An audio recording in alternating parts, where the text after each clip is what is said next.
Question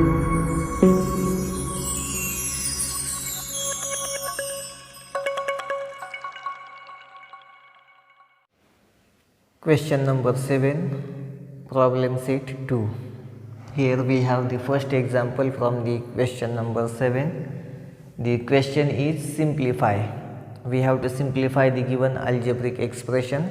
Here we have given that 4/7 into square root of 147 plus 3/8 into square root of 192 minus 1/5 into root 75. So first of all we will write the given expression as it is, that is 4/7 multiplied by square root of 147 plus 3/8 multiplied by square root of 192 minus 1/5 into square root of 75. We write the given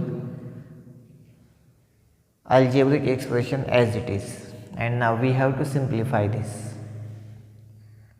So here first of all we have to observe, सगळ्यात अगोदर आपल्याला हे observe करावं लागतं. इथं 147 आहे, तिथं 192 आहे, तिथं 75 आहेत. सगळ्यात स्मॉलेस्ट नंबर 75 आहे. तुम्ही म्हणताल हे कशासाठी ऑब्झर्व करायचे. आता आपल्याला ह्याचे फॅक्टर्स फाइंड करायचे. फॅक्टर्स असे असले पाहिजेत की दोघांपैकी एकाचं स्क्वेअर रूट निघलं पाहिजे, एक नंबरमध्ये शिल्लक राहायला पाहिजे. आपल्याला याचे पण फॅक्टर्स फाइंड करायचे आहेत. 192चे फॅक्टर्स असे पाहिजेत की दोघांपैकी एकाचं स्क्वेअर रूट निघलं पाहिजे, दुसरा फॅक्टरमध्ये शिल्लक राहायला पाहिजे. इथंही आपल्याला 75चे फॅक्टर्स फाइंड करायचे आहेत. दोघांपैकी एकाचं स्क्वेअर रूट निघलं पाहिजे आणि एक फॅक्टरमध्ये शिल्लक राहायला पाहिजे. मग सगळ्यात छोटा नंबर कोणता आहे ह्या तिघांमध्ये फॅक्टरायझेशन करण्यासाठी, तर तो आहे 75. आता त्याच्या मागं पण रिझन आहे. आता 75चे फॅक्टर्स तुम्ही सहज सांगू शकता. 25 मल्टिप्लाइड बाय 3, 75चे अवयव 25 गुणिले 3 मिळतात. मग 25चं वर्गमूळ निघतं 5 आणि वर्गमुळामध्ये शिल्लक राहतात 3. मग इथं जर वर्गमुळामध्ये 3 शिल्लक राहत असतील तर इथं सुद्धा वर्गमुळामध्ये 3 शिल्लक राहू शकतात का याचा अंदाज आपल्याला घ्यावा लागतो. आणि इथं पण वर्गमुळात 3 शिल्लक राहू शकतात का, शक्यता आहे. इथं 3 राहिलेत म्हणजे इथं 3 राहू शकतील, इथं पण 3 राहू शकतील, शक्यता आहे. आणि जर राहत नसतील तर मग आपल्याला वेगळ्या फॅक्टर्सचा विचार करावा लागेल. आपण सगळ्यात अगोदर स्मॉलेस्ट नंबर कोणता आहे तो पाहिला, त्याचं फॅक्टरायझेशन केलं. वर्गमुळात 3 शिल्लक राहतात असं आपल्या लक्षात आलं. मग इथं सुद्धा वर्गमुळात 3 शिल्लक राहू शकतात का, म्हणजे 392चा एक फॅक्टर तर तुम्हाला मिळाला, तो कोणता आहे 3. आता दुसरा फॅक्टर शोधा. 147चा पण एक फॅक्टर तर मिळाला 3. आता दुसरा फॅक्टर शोधा, परंतु दुसऱ्या फॅक्टरचं वर्गमूळ निघलं पाहिजे, हे अत्यंत महत्त्वाचं आहे. आता इथं फॅक्टर्स मिळाले आपल्याला, इथं 3 शिल्लक राहणार आहेत मध्ये. मग इथं 3नं 192ला भाग द्या. दुसरा फॅक्टर माहिती होतं तुम्हाला, एक फॅक्टर माहीत झाला आपल्याला, त्यानं याला भाग देऊन टाका. 3 सखा 18 बाकी राहते, 1 3 चौक 12, म्हणजे दुसरा फॅक्टर आहे 64. म्हणजे 192चे फॅक्टर्स मिळतात 3 गुणिले 64, ज्याच्यामध्ये 64चं वर्गमूळ निघतं 8 आणि वर्गमुळात शिल्लक राहतात 3. म्हणजे इथं फॅक्टर्स योग्य मिळतात. आता इथं आलो, एक फॅक्टर 3 आहे, अंदाज बांधलेला आहे आपण ह्या दोघांवरून. इथं पण वर्गमुळात 3 शिल्लक राहतात, इथं पण वर्गमुळात 3 शिल्लक राहतात. मग इथं सुद्धा 3 शिल्लक राहू शकण्याची शक्यता आहे. बघू ती शक्यता कितपत योग्य आहे ते. मग आता 3ने याला भाग देऊन टाका, कारण 3 हा एक फॅक्टर मिळाला आहे आपल्याला. 3 चौक 12 बाकी राहते 2, 3 9 27, 3 गुणिले 49. 3ने याला भाग दिला की आपल्याला दुसरा फॅक्टर मिळाला 49. म्हणजे याचे फॅक्टर्स 49 मल्टिप्लाइड बाय 3 आहे. त्यापैकी 49चं स्क्वेअर रूट निघतं 7 आणि मध्ये शिल्लक राहतात रूट 3. विशेष महत्त्वाचं, इथं फॅक्टर्स मिळाले 49 गुणिले 3, 49चं वर्गमूळ निघलं 7, वर्गमुळात राहिले 3, हे 7 7 कॅन्सल होतात. 192चे फॅक्टर मिळाले 64 गुणिले 3, 64चं वर्गमूळ निघतं 8, वर्गमुळात शिल्लक राहतात 3 आणि हे 8 8 कॅन्सल होऊन जातात. 75चे अवयव मिळाले 25 गुणिले 3, पैकी एकाचं वर्गमूळ निघलं 5, वर्गमुळात राहिले 3, 5 5 कॅन्सल झाले आणि सिम्प्लिफिकेशनसाठी तो भाग आपल्यासाठी आणखीन सिम्पल झाला. सो हे तर निश्चित झालं की प्रत्येकाचे फॅक्टर्स आपल्याला माहिती झालेले आहेत. ते फॅक्टर्स यूज करून आपण याला सिम्प्लिफाय करायचं आहे. 4/7 ॲज इट इज. √147 त्याचे फॅक्टर्स ऑलरेडी आपण फाइंड केलेत. 49 multiplied by 3, then this 3/8 as it is plus 3/8 as it is. आता फॅक्टर्स फाइंड करायचे आहेत. 192चे फॅक्टर्स आहेत 64 multiplied by 3, 64 multiplied by 3 minus 1/5 as it is, आणि 75 आहेत त्याचे फॅक्टर्स आहेत 25 मल्टिप्लाइड बाय 3. आता याला सिम्प्लिफाय करून घ्या.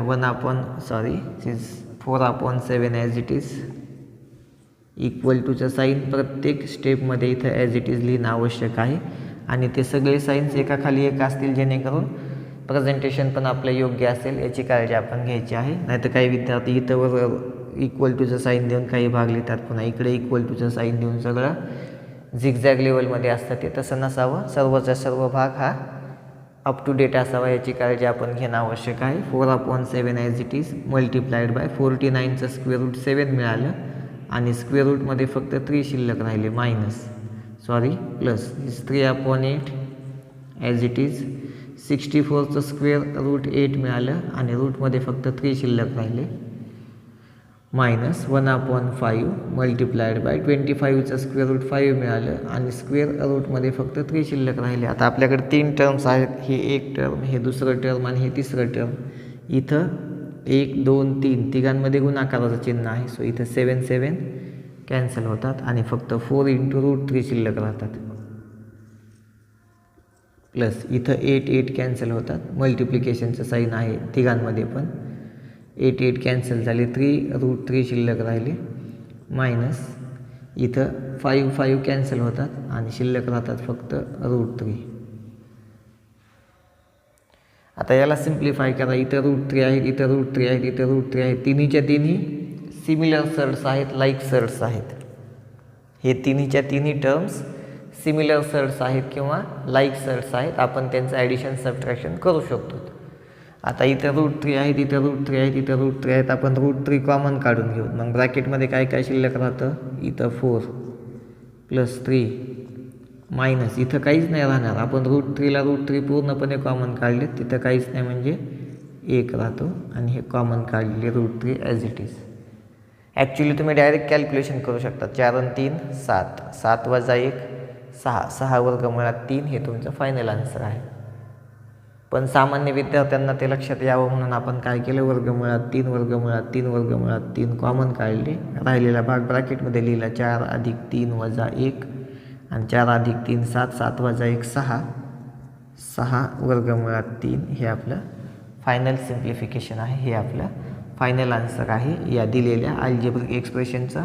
फर्स्ट स्टेपमध्ये आणि लास्ट स्टेपमध्ये हे अल्जेब्रिक एक्सप्रेशन पूर्णपणे लिहिलेलं असावं. मध्ये नाही लिहिलं तरी चालेल, इथं सुद्धा नाही लिहिलं तरी चालतं, परंतु दिसायला ते व्यवस्थित दिसेल. सो आपण इथं तो नंबर लिहून दाखवूत.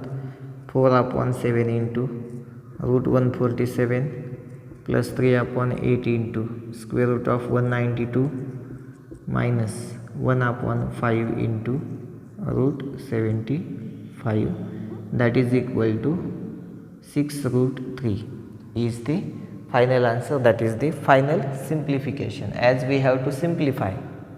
सोपं रूप द्यायचं आहे आपल्याला. जिथपर्यंत पॉसिबल आहे तिथपर्यंत सिम्प्लिफाय करत राहायचं, आणि जेव्हा सिम्प्लिफाय करणं पॉसिबल नसेल त्यावेळेस तोच सिम्पलेस्ट फॉर्म आहे असं लक्षात घेऊन सिम्प्लिफिकेशन स्टॉप करायचं. So this is all about the first example. Now will study the second example from the question number 7. Second example from the question number 7. The question is simplify, and we have given the expression that is 5 × √3 plus 2 × √27 plus 1/√3, and we have to simplify this. Now here generally कुठल्याही नंबरमध्ये denominator हे irrational ठेवत नाहीत आपण generally. मग आपण काय करतो, त्याचं रॅशनलायझेशन करतो. जनरली डिनॉमिनेटर हा इरॅशनल नसावा, आणि जर असेल तर आपण तो रॅशनल नंबरमध्ये कन्व्हर्ट करावा. मग आता हा जो डिनॉमिनेटर इरॅशनल आहे, या तिघांचं ऑब्झर्वेशन केलं 3 नंबर्स, तर हा सगळ्यात ऑड नंबर आहे. एक तर तो न्यूमॅरिटर डिनॉमिनेटर फॉर्ममध्ये आहे, शिवाय पुन्हा डिनॉमिनेटर इरॅशनल आहे. मग अगोदर आपण तो रॅशनल बनवला पाहिजे, म्हणजे न्यूमॅरिटरला √3 मल्टिप्लाय करावं लागेल, डिनॉमिनेटरला सुद्धा √3 मल्टिप्लाय करावं लागेल आणि त्याला रॅशनल नंबरमध्ये, डिनॉमिनेटरला रॅशनल नंबरमध्ये कन्व्हर्ट करावं लागेल. त्यापूर्वी इकडचे सिम्प्लिफिकेशन्स आपण करू शकतो. ह्याचं रॅशनलायझेशन करायचं हे तर फिक्स झालं. मी इकडे सिम्प्लिफिकेशन्स कसे करता येतील, आता इथं 3 शिल्लक राहिलेत वर्गमुळामध्ये, आपण त्याला फॅक्टराईज पण करू शकत नाहीत. या 3ला आपण फॅक्टराईज पण करू शकत नाही. That is the simplest form of research. मग इथं पण 3 राहतील का मध्ये शिल्लक, म्हणून 27चे असे फॅक्टर्स फाईंड करायचे की दोघांपैकी एकाचं वर्गमूळ निघून वर्गमुळात 3च शिल्लक राहिले पाहिजेत. फॅक्टर्स आहेत 3 गुणिले 9, 9चं वर्गमूळ निघतं 3 आणि वर्गमुळामध्ये शिल्लक राहतात 3च. इथं वर्गमुळात 3 शिल्लक राहतात, इथं वर्गमुळात 3 शिल्लक राहतात आणि इथं रॅशनलायझेशन केल्यानंतर इथंसुद्धा न्यूमॅरिटरला वर्गमुळात 3च मिळतात आणि डिनॉमिनेटरमध्ये 3 मिळतात. आपल्याला एनी हाऊ प्रत्येक ठिकाणी सारखा नंबर कसा मिळवता येईल त्याच्यासाठी पहिला अटेम्प्ट करायचा असतो आणि ते पॉसिबल आहे इथं. आणि जिथं पॉसिबल नसेल तिथं सोडून द्यायचा तो भाग. आपण काही फार इथं वर्गमुळात 3 आहे, तिथं वर्गमुळात 5 आहेत आणि इथं समजा वर्गमुळात 2 आले, तर बेरीजच करता येत नाही त्यांची. सर्वच्या सर्व सर्ट्स, सिमिलर सर्ट्स किंवा लाईक सर्ट्स नसल्यामुळे आपण त्यांचं ॲडिशन किंवा सबट्रॅक्शन करूच शकत नाही. त्यामुळं शक्यतो जनरली प्रत्येक ठिकाणी सारखीच संख्या स्क्वेअर रूटच्या मध्ये शिल्लक राहण्याची शक्यता असते आणि राहत नसेल तर मग आपल्याला ॲडिशन सबट्रॅक्शन करता येत नाही. म्हणून एक्झाम्पल देताना सुद्धा सारखाच नंबरमध्ये शिल्लक राहील याची काळजी घेतली जाते. सो त्यासाठी फार आपण टेन्शन घ्यायची गरज नाही आहे. So here 5√3 as it is simplest form आहे तो ऑलरेडी, प्लस हे 2 ॲज इट इज √27 आहेत, त्याला आपण 9 × 3 असं लिहिलं. डायरेक्टली तुम्ही 3 वर्गमुळात 3 लिहिलं तरी चालतं. 9चं वर्गमूळ 3 येतं, वर्गमुळात 3 शिल्लक राहतात. बऱ्याचशा विद्यार्थ्यांची चांगली प्रॅक्टिस आत्तापर्यंत झालेली असते आणि ते डायरेक्टली 3√3 असं 27ला लिहू शकतात. Then this is 1/√3 plus this is 1/√3. मग आपण न्यूमॅरिटरला पण √3 मल्टिप्लाय केलं आणि डिनॉमिनेटरला पण √3 मल्टिप्लाय केलं, कारण जनरली डिनॉमिनेटर इरॅशनल नसतो. मग आपण रॅशनल बनवू, आहे तो इरॅशनल तर आपण त्याला रॅशनल बनवलं रॅशनल. हे 5√3 as it is plus 2 multiplied by 9चं स्क्वेअर रूट 3 आलं आणि रूटमध्ये 3 शिल्लक राहिले. इथं वर्गमुळात 3 गुणिले वर्गमुळात 3 गुणाकाराला 3, ॲक्च्युली वर्गमुळात 9 येतात, 3 त्रिक 9 होतात आणि 9चं वर्गमूळ 3 मिळतं. हे 1/3 आणि इथं वर्गमुळात 3 ॲज इट इज, वर्गमुळात 3 ॲज इट इज. हा 1 इथं ॲज इट इज, ह्या दोघांचा गुणाकार 3 आला, इथं वर्गमुळात 3.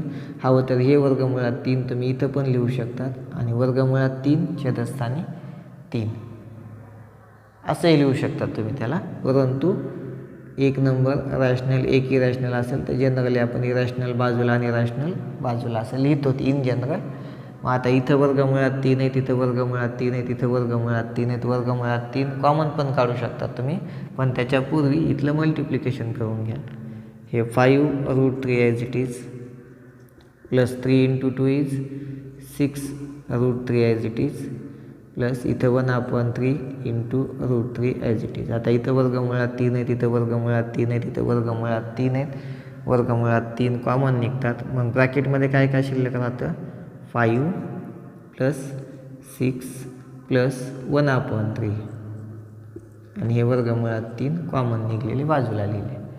आता ह्या सगळ्यांचं कॅल्क्युलेशन, ह्यांची बेरीज डायरेक्ट करू शकतात. 6 + 5 11. आता 11 + 1/3 रफ पेजवरती पण बेरीज करू शकतात तुम्ही. 11 + 1/3 रफ पेजवरती बेरीज करून डायरेक्टली बेरीज इथं लिहिली तरी चालते. 11 + 1/3 रफ पेजवरती बेरीज करा. डिनॉमिनेटरचं मल्टिप्लिकेशन डिनॉमिनेटरला 3 × 1 इज 3, क्रॉस मल्टिप्लिकेशन करून रिमेनिंग टर्म न्यूमॅरिटरला 11 × 3 is 33 plus 1 × 1 is 1, this is equal to 34/3. Total बेरीज किती आली, 34/3. मग ते इथे लिहून टाका, 34/3 multiplied by √3 as it is. So this is the final answer. आता काही 3 ने 34ला भाग पण जात नाही आणि दोघांना भाग जायला अशी एकही संख्या आपल्याकडे अवेलेबल नाही. हवं तर तुम्ही याला असंही लिहू शकतात 34 into root 3 divided by 3. 34 multiplied by root 3 divided by 3. This is the final answer. We will write this part as it is here. 5 root 3 plus 2 root 27 plus 1 upon root 3. It is equal to 34 into root 3 upon 3. That is the simplest form of the given algebraic expression. So this is all about the second example from the question number 7. Now we will study the third example. Third example from the question number 7. The given expression is square root of 216 minus 5 root 6 plus square root of 294 minus 3 upon root 6. That is the given algebraic expression and we have to simplify it. आता स्वाभाविक आहे रूटमध्ये असणारा smallest number इथं 6 आहे आणि आपण याला simplify करू शकत नाहीत. 6चे असे फॅक्टर्स मिळतच नाहीत की दोघांपैकी एकाचं स्क्वेअर रूट निघेल. म्हणजे हा सिम्पलेस्ट फॉर्म आहे. याला आणखीन आपण सिम्प्लिफाय करू शकत नाहीत. मग इथं 6 राहत आहेत स्क्वेअर रूटमध्ये, मग इथं सुद्धा 6 राहतील का? मग ह्याचे फॅक्टर्स फाइंड करत असताना एक फॅक्टर काय मिळाला? 6. एक फॅक्टर काय असणार आहे? 6. मग आता 6ने 216ला भाग द्या म्हणजे तुम्हाला दुसरा फॅक्टर माहिती होतो. 6नं भाग द्यायचा 216ला, भागाकार येतो 36 म्हणजे 36 गुणिले 6 हे ह्याचे फॅक्टर्स आहेत. 216चे फॅक्टर्स काय आहेत? 36 गुणिले 6. त्यापैकी 36चं वर्गमूळ निघतं 6 आणि वर्गमुळात राहतात 6. मग इथं वर्गमुळात 6 राहिले, इथं वर्गमुळात 6 आहेत, इथं सुद्धा वर्गमुळात 6 राहतील का? मग ह्याला 6नं भाग द्या. दुसरा फॅक्टर माहिती करा. 6 चोक 24, 6 9 54 म्हणजे 49 गुणिले 6. 49चं वर्गमूळ निघतं 7, वर्गमुळात राहतात 6. इथं वर्गमुळात 6 राहिले, इथं वर्गमुळात 6 राहिले, इथं पण वर्गमुळात 6 राहतात. आणि आता हा प्रश्न तर मगाच्या सारखाच आहे. हा जो टर्म आहे तो प्रिव्हियस एक्झाम्पलमध्ये होता असा.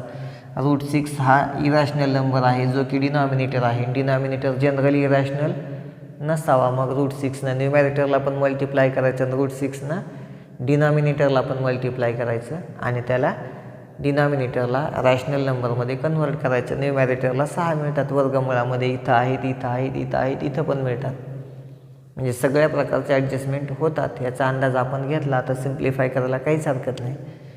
216चे फॅक्टर्स लिहायचेत आपल्याला. ते आहेत 36 गुणिले 6 minus 5 root 6 as it is already a simplest form of the sum plus square root of 294. 294चे factors लिहायचे. 49 multiplied by 6.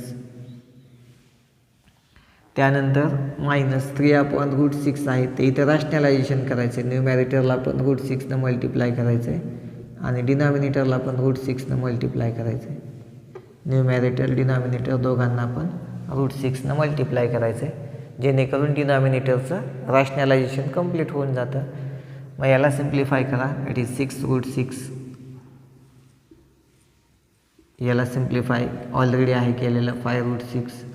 याला सिम्प्लिफाय करा. 49चं स्क्वेअर रूट 7 रूटमध्ये राहतात 6 मायनस हे न्यूमॅरेटरला 3 as it is. Root 6 into root 6 is 6 multiplied by हे root 6 as it is. हवं तर इथं 3 1 3 3 2 6. ह्या दोघांच्यामध्ये मल्टिप्लिकेशनचं साईन हे एकच टर्म. मग तुम्ही 3ने 6ला भाग देऊ शकतात. 1/2 मिळतात तिथं. त्याला परत सिम्प्लिफाय करा. हे 6 रूट 6 ॲज इट इज. हवं तर हे कॅल्क्युलेशन्स करू शकतात तुम्ही. 6 वजा 5 1 1 अधिक 7 8 8 वर्गमुळात 6 असं डायरेक्टली लिहू शकतात तुम्ही त्याला. नंतर कॅल्क्युलेशन्स करू आपण. 5 root 6 as it is plus 7 root 6 as it is minus 1 upon 2 into root 6 as it is. आता रूट 6 कॉमन काढायचे सगळ्यामध्ये.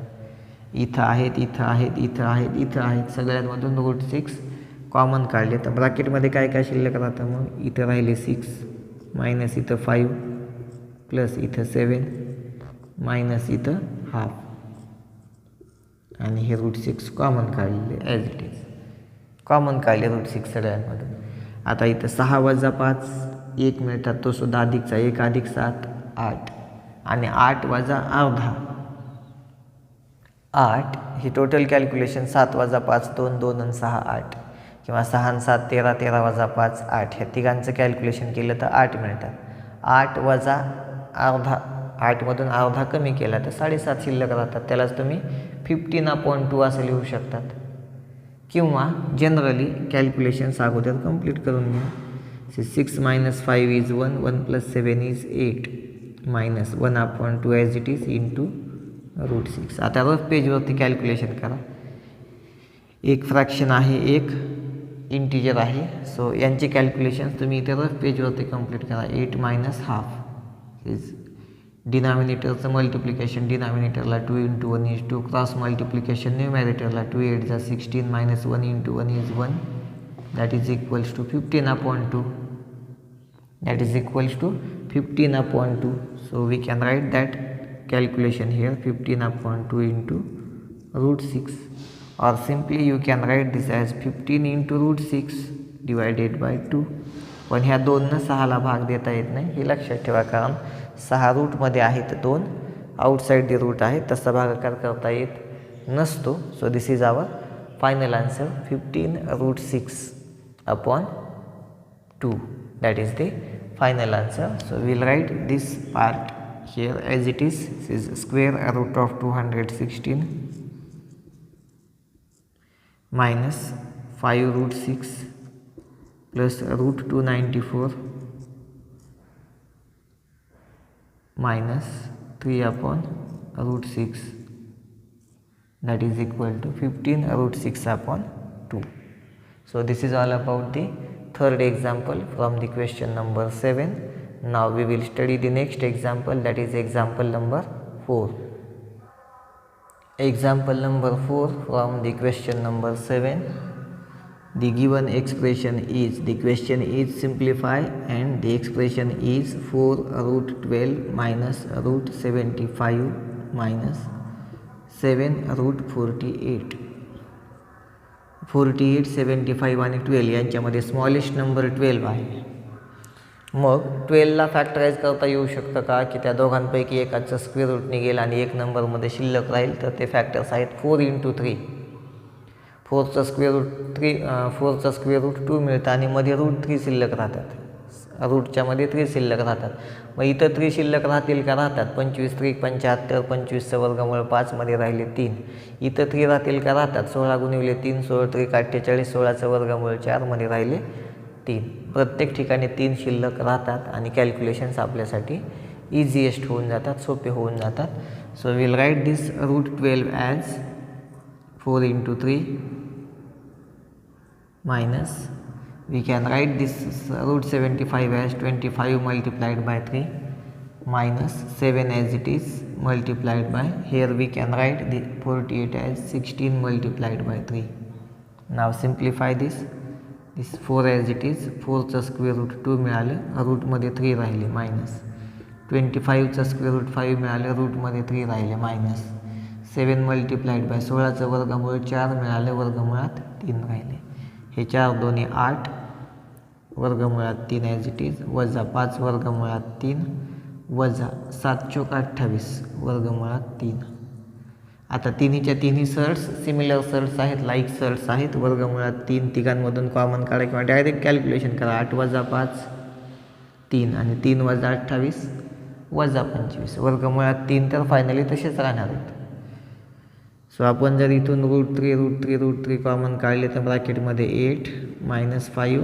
28 आणि हे √3 taken common is 8 - 5 is 3 and 3 - 28 is -25 किंवा हे 8 ॲज इट इज राहतात -5 - 28 दोघांचे साईन सेम आहेत सो यांचं ॲडिशन होतं 33 येतं हे √3 ॲज इट इज 8 - 33 आता 8 हा पॉझिटिव्ह नंबर आहे 33 हे निगेटिव्ह आहेत एकाचं साईन प्लस आहे एकाचं मायनस सो आता सबट्रॅक्शन होणार हे निश्चित आहे आणि येणाऱ्या सबट्रॅक्शनला बिगर नंबरचं साईन द्यायचं बिगर नंबर 33 आहे जो की निगेटिव्ह आहे सो येणारा आन्सर हे निगेटिव्ह असणार हे निश्चित आहे आता 33मधून 8 वजा करा, 8मधून 33 वजा होत नसतात. मोठ्या संख्येतून छोटी संख्या वजा करा, वजाबाकी 25 येते. मोठी संख्या निगेटिव्ह आहे, ऋण आहे, सो येणारं उत्तर निगेटिव्ह असणार आणि हे √3 as it is minus 25 into √3 that is the final simplification of the given algebraic expression. We will write this expression as it is here into the last step. 4√12 minus √75 minus 7 into √48 is equal to minus 25 into √3. So this is all about the example number 4. Now we will simplify the last example from this question number 7, that is example number 5. Example number 5 from the question number 7. The expression is 2√48 minus √75 minus 1/√3. Now here these 2 remains as it is. आता generally बऱ्याचशा विद्यार्थ्यांना practice झालेली आहे, फारसा भाग discuss करत बसण्याची आवश्यकता नाही.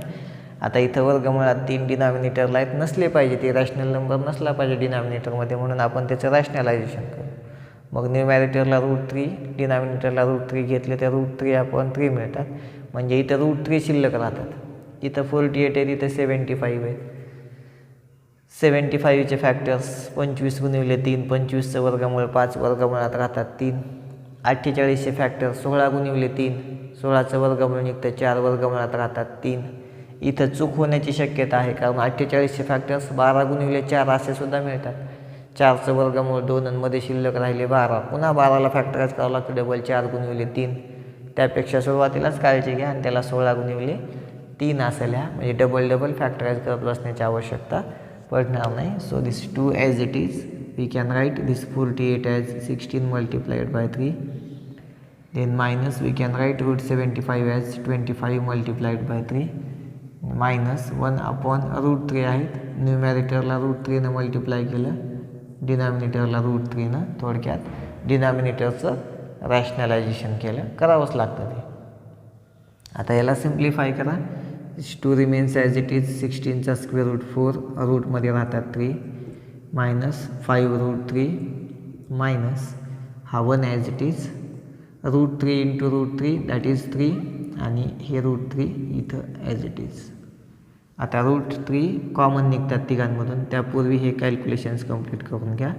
2 4 जा 8 √3 मायनस 5√3 मायनस 1/3 इंटू √3. √3 कॉमन काढून घ्या, ब्रॅकेटमध्ये राहतात 8 minus 5 minus 1/3 and this √3 as it is. 8 minus 5 is 3 minus 1/3 as it is this √3. आता रफ पेजवरती कॅल्क्युलेशन करा. 3 minus 1/3, 3 minus 1/3. डिनॉमिनेटरला काहीच नाही म्हणजे इथं 1 आहे. डिनॉमिनेटरचं मल्टिप्लिकेशन डिनॉमिनेटरला 3 इंटू 1 इज 3. क्रॉस मल्टिप्लिकेशन न्यूमॅरेटरला 3 into 3 9 minus 1 into 1 is 1 that is 8/3. Total calculation 3 minus 1/3 is 8/3. So you can write that part here. It is 8/3 into √3. This is the final answer, or we can write this as 8√3/3. So we will write this part as it is here. This is 2√48 minus √75 minus 1/√3 is equal to 8√3/3. That is the final answer. So this is all about the question number 7. Now we will study the next question, that is question number 8, which is the last question from the problem set. Question number 8 from the problem set 2, that is the last question of this lesson, a real number. The question is rationalize the denominator. We already simplified such types of examples. We know that what is rationalization. If the denominator of a fraction or the surd is irrational number, then we have to convert it into the rational number. And if we convert it into the rational number, then that is called as rationalization of the denominator. So here we have 5 examples. Out of the 5 examples, the first one is 1 upon root 5. It is too easy. We write the given number as it is, that is 1 upon root 5, and here root 5 is the rational number which is the denominator. So we have to convert it into the rational number. So we write this number as it is again, that is 1 upon root 5. Now we have to multiply the numerator by root 5 and we have to multiply the denominator by the root 5. Now here root 5 multiplied by root 5, that is 5. So here the denominator is irrational and we make it rational, and both the numbers are equal since there is no change if we multiply the numerator and denominator of the fraction by the same number. So we multiplied here numerator and denominator by the simplest rationalizing factor. Here we multiply the numerator and denominator both by the simplest rationalizing factor. So now we have to take the multiplications.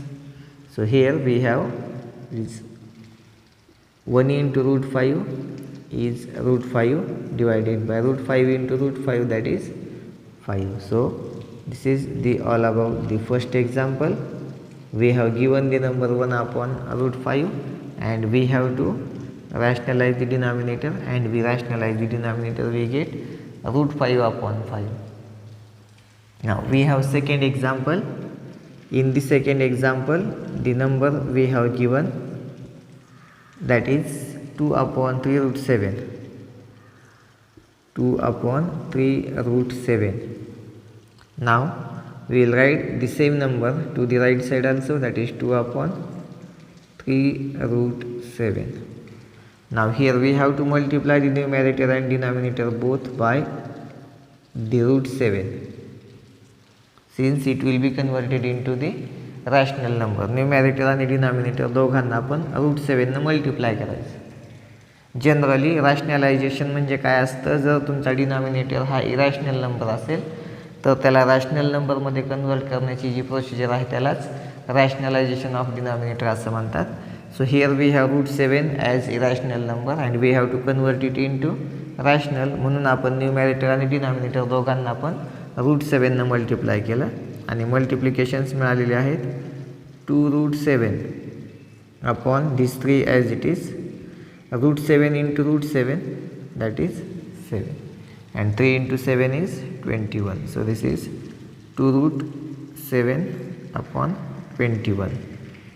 That is the rationalization of the denominator. We have given the number 2 upon 3 root 7 and we rationalize the denominator and we get 2 root 7 upon 21. Now we have to simplify the third example. Here in the third example, the given number is 1 upon root 3 minus root 2. Here we have binomial quadratic surd. आत्तापर्यंत सगळ्या monomial होत्या, आता आहे binomial क्वॅड्रॅटिक surd. Monomial क्वॅड्रॅटिक surd होत्या, इथं आहेत binomial क्वॅड्रॅटिक surd. आता याच्यासाठी थोडासा बदल आपल्याला करायचा आहे. याची जी कॉन्जुगेट पेअर आहे डिनॉमिनेटरची, सगळ्यात अगोदर कॉन्जुगेट पेअर आपण मिळवायची आहे आणि त्या कॉन्जुगेट पेअरनं न्यूमरेटर आणि डिनॉमिनेटर दोघांनाही मल्टिप्लाय करायचं असतं. So here we will write this number as it is, that is 1 upon root 3 minus root 2. Now multiply the numerator by the conjugate pair. Conjugate pair तयार करणं म्हणजे फक्त दोघांच्या मध्ये असणारे जे सिम्बॉल आहे ते सिम्बॉल बदलणे. दोघांपैकी कोणाचंही एकाचं, एक तर फर्स्ट नंबर पॉझिटिव्ह आहे तो निगेटिव्ह बनवा किंवा सेकंड नंबर निगेटिव्ह आहे तो पॉझिटिव्ह बनवा. कुठला तरी एकच चेंज. बायनॉमियल आहे आपल्याकडे, दोनपैकी कोणत्या पण एका टर्मचं साईन आपल्याला चेंज करायचं आहे. जनरली आपण मिडल टर्मचं साईन किंवा ह्या दोघांच्या मध्ये असणारं साईन चेंज करतो. So here we have to multiply the numerator by root 3 plus root 2 and we have to multiply the denominator by the same number, that is root 3 plus root 2. Now take complete the product, simplify it. So here we will get 1 multiplied by root 3 plus root 2, that is root 3 plus root 2 only. Root 3 plus root 2 यांचं आपण addition करू शकत नाही कारण हे जे रॅडिकंट्स आहेत, radical साईनच्या आतमध्ये असणारे जे नंबर्स आहेत ते डिफरंट आहेत, सो आपण त्यांचं ॲडिशन करू शकत नाही, तर आपल्याला ते ॲज इट इज ठेवावे लागतं.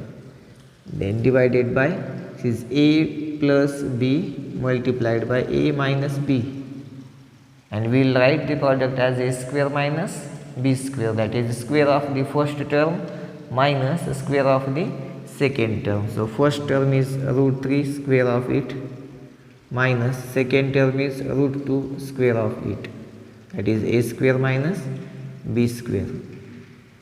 Now simplify this again.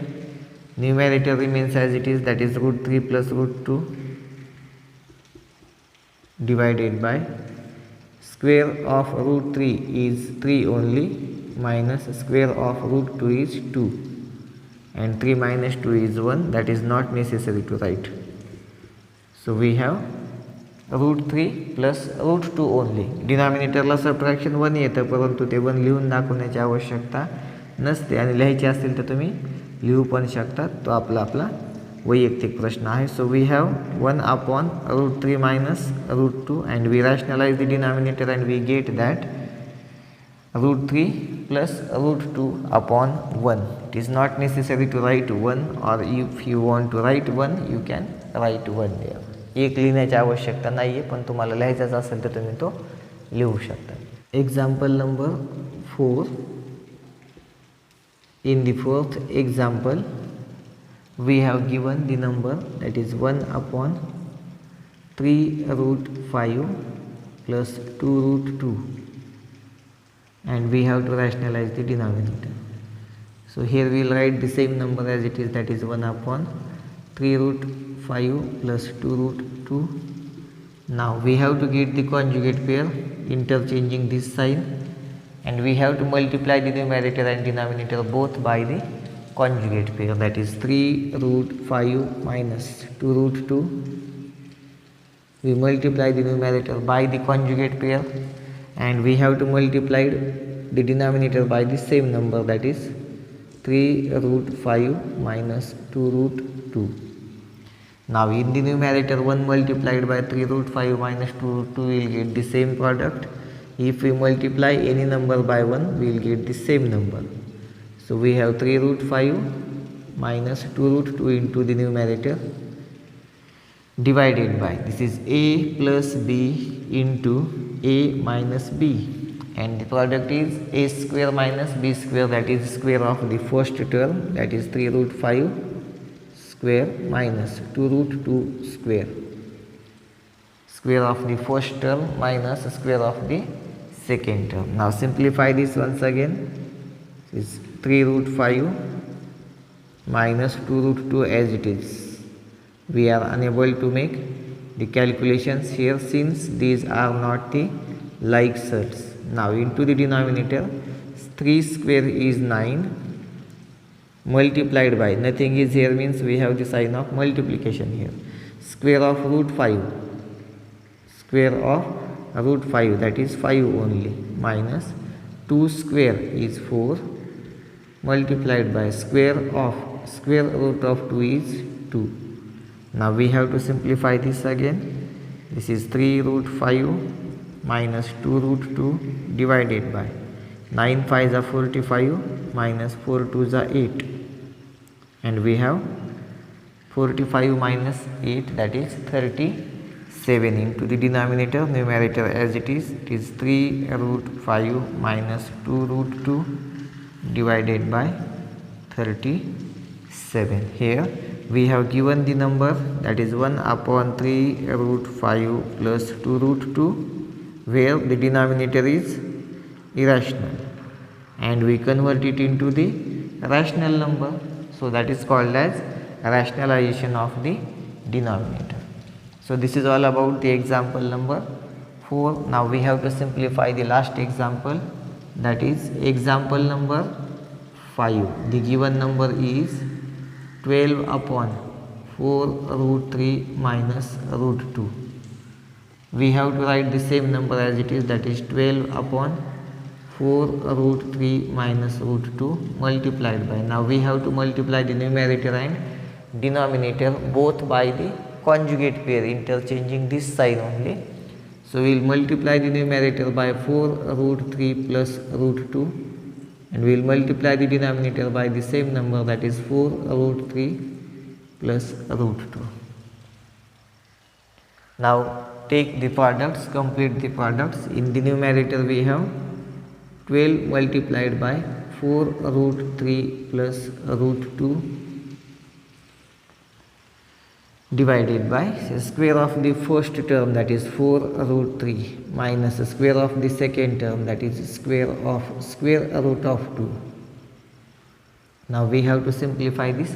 Here no need to multiply each and every term by 12. इथं 12 न मध्ये मल्टिप्लाय करण्याची गरज नाही. उलट मधून काही कॉमन निघत असेल तर आपण बाहेर लिहू शकतो, पण मधूनही कुठला नंबर कॉमन निघण्याचे चान्सेस नाही. आता काही स्टुडंट्सला असं वाटेल इथं 4 आहे, इथं 2 आहेत, 2 ने 2ला पण डिवाईड होतं, 2 ने 4ला पण डिवाईड होतं, आपण 2 कॉमन काढूत. परंतु 4 हे रॅडिकल साईनच्या बाहेर आहेत आणि 2 हे रॅडिकल साईनच्या आतमध्ये आहे. सो आपण ते कॉमन काढू शकत नाहीत. So here will write the numerator as it is, that is 12 into the bracket 4 root 3 plus root 2 bracket close divided by, this 4 square is 16 multiplied by square of this square root of 3 is 3 minus square of the square root of 2 is 2. Now here the first we have to take the product 16 multiplied by 3. इथं काही students पुन्हा mistake करतात, 3 minus 2 1 लिहितात आणि 1 multiplied by 16, that is wrong. अगोदर हे दोघांचं multiplication complete होईल आणि मग त्याच्यातून हे 2 सबट्रॅक्ट होतील. हे एक टर्म आहे आणि हे सेकंड टर्म आहे किंवा हे दुसरं टर्म आहे. फर्स्ट टर्म अगोदर कंप्लीट करा कॅल्क्युलेशन्स करून आणि त्यानंतर मग त्याच्यातून सेकंड टर्म सबट्रॅक्ट करा. So here 12 into the bracket 4 root 3 plus root 2 as it is divided by, this is 48 minus 2, that is 46. So we have 12 into the bracket 4 root 3 plus root 2 as it is divided by 46. Now we can divide both the 12 and 46 by 2. So here we will get 2 6 are 12, this is 2 2 are 4, 2 3 are 6. दोन्ही दोघांनाही भाग जातो. 12 आणि 46ला आपण divide करून टाकला. Calculations जे आहेत मिळालेले ते आहेत 6 into the bracket 4 root 3 plus root 2 divided by 23, that is the final answer. In the given number, that is 12 upon 4 root 3 minus root 2, the denominator is irrational and we convert it into the rational number, that is into the 23. So here we complete the rationalization of the denominator, that is question number 8 as well as problem set 2, and also here we successfully complete the lesson real numbers. Now we will start the new lesson into the next video lecture. Thank you.